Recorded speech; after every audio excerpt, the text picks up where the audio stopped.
Yeah, you mentioned four kinds of drummers. Do you see that in United States or in all over the world? That four kinds of players. All over the world.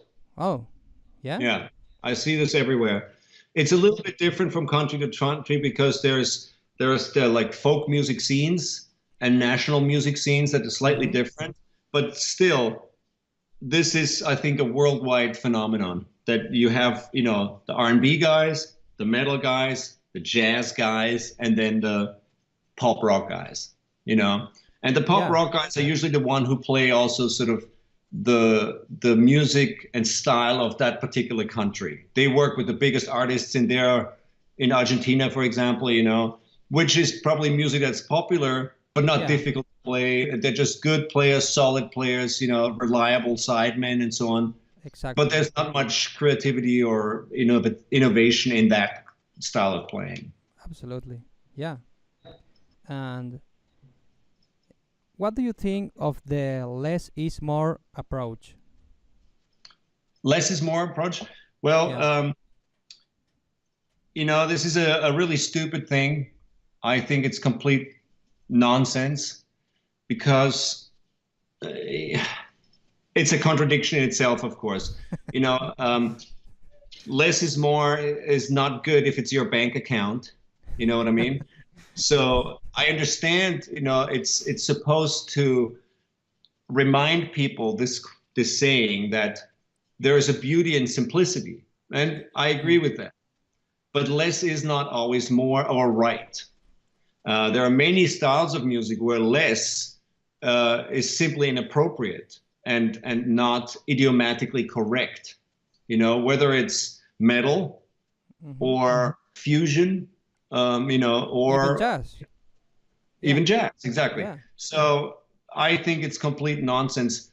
And this is one of those really silly contradictional quotes that was coined and a term that was coined and promoted by people who do not understand complex music and people who do not appreciate the beauty of complexity, but only simplicity, for various reasons, because they don't understand it or because they are just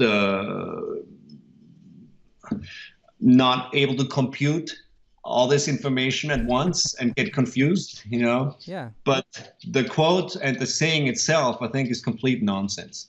And it also delivers the wrong message because if you look at classical music, for example, Mm-hmm.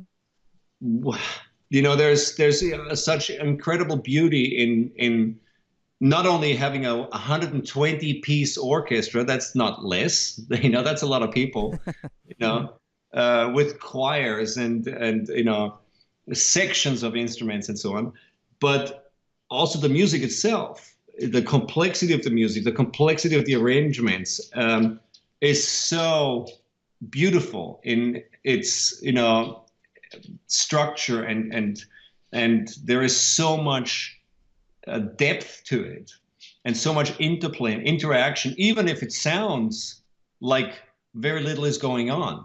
Mm-hmm. There is a lot of complexity in it, and I think it's a beautiful thing. So in general, I think that saying is a little dumb. It's such a cliche, and I'm not a big fan of cliches. Yeah. Here is very popular that side. Yeah. This is also, I just want to add to this. The less is more sort of idea is something that really it's such a cliche that it only is applicable to cliche music. Mm-hmm. If you play very cliche pop music, then yeah, you can say less is more, which usually means don't overplay, or don't play too much. But if you're really thinking as a creative musician and an innovator, then that quote is nonsense because it's way too cliche to be applied to sort of revolutionary new ideas. Right. Yeah. And why do you think some drummers tag others as non-musical for having a lot of technique and therefore label them as mechanical and without feeling? I assume you have frequently been a target of this prejudgment.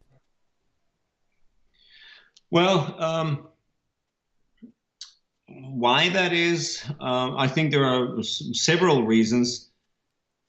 One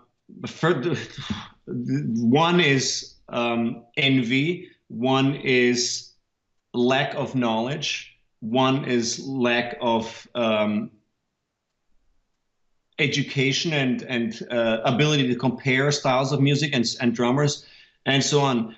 Technique and musicality are two different things. They're you know, it's apples and bananas. They have nothing to do with each other. Yes, we use both in music, but technique is simply a tool. It's like a hammer or a saw or, you know, a drill. You know, if you have a lot of tools, it becomes easier to construct something. If you only have a hammer, it's difficult to build a house. Yeah. If you have, you know, a whole garage full of different tools, you can pick the right tool for the job. You know, a hammer to drive in a nail, a saw to cut a piece of wood. If you have to cut a piece of wood using a hammer, it's going to become messy and not very precise, not pretty. It's inefficient. It's going to take a long time. And the whole house at the end of the day is going to be a very shaky, ugly building, if you know what I mean. So technique is simply a tool. If somebody has a lot of tools, that's a good thing. Because with a lot of tools, you can be efficient, you can be precise, and you can be elegant and create art. Okay?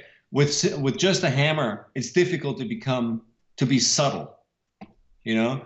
So the more technique, the easier it is to play, the easier it is to express yourself, the more time you can spend on thinking about what to play and not how to play.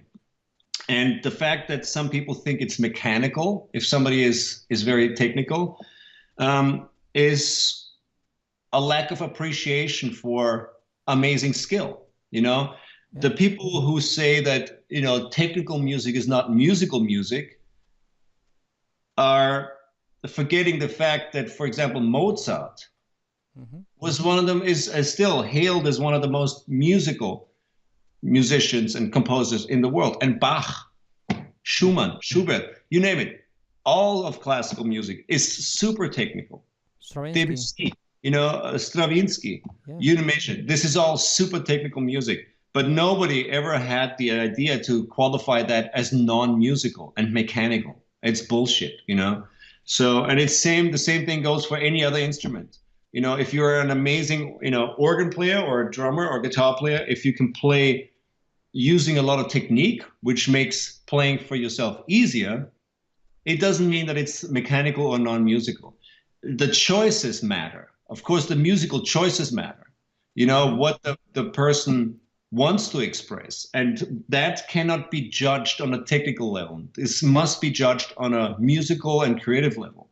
If the person wants to be repetitive and play mechanical, then that's an idea and a concept. And either you appreciate it or not. But of course, the performer knows what he's doing, you know, and it's up to the audience to decide whether they like it or not.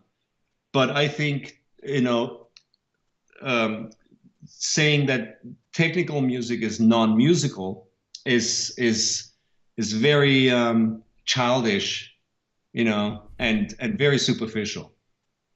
Yeah, makes sense. And can you give us some tips for the traveling drummer, as in health, logistics, equipment, and so on? Of course.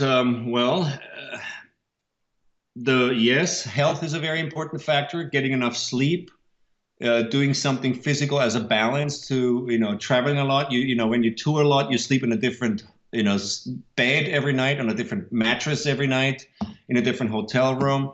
So it's important to be physically active and do certain things to offset the stresses of travel on your body and your system. Do a lot of stretching, a lot of work for your back, do some cardio to stay fit and to get over jet lag.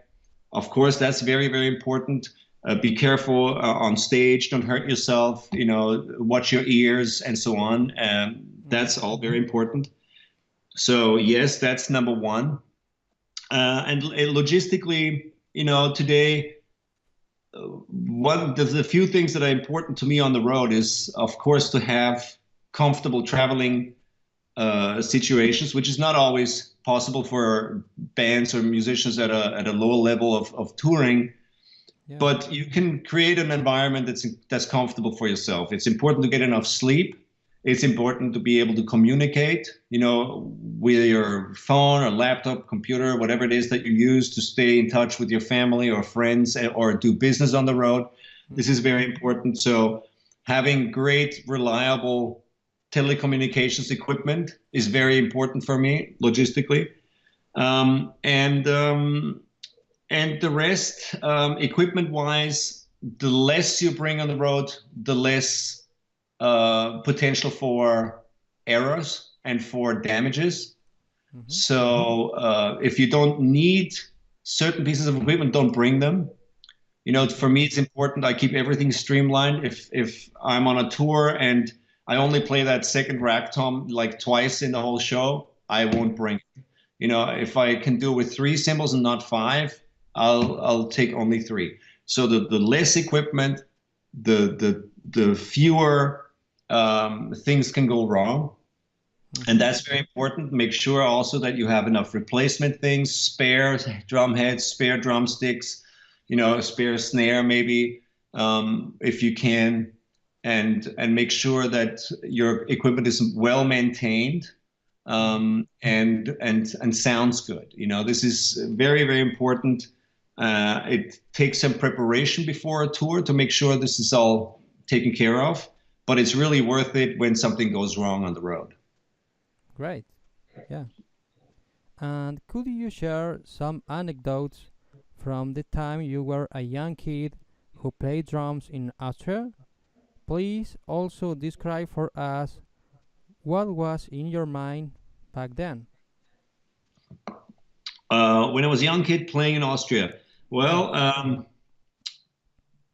I started very young, at age 5. I was almost 5. And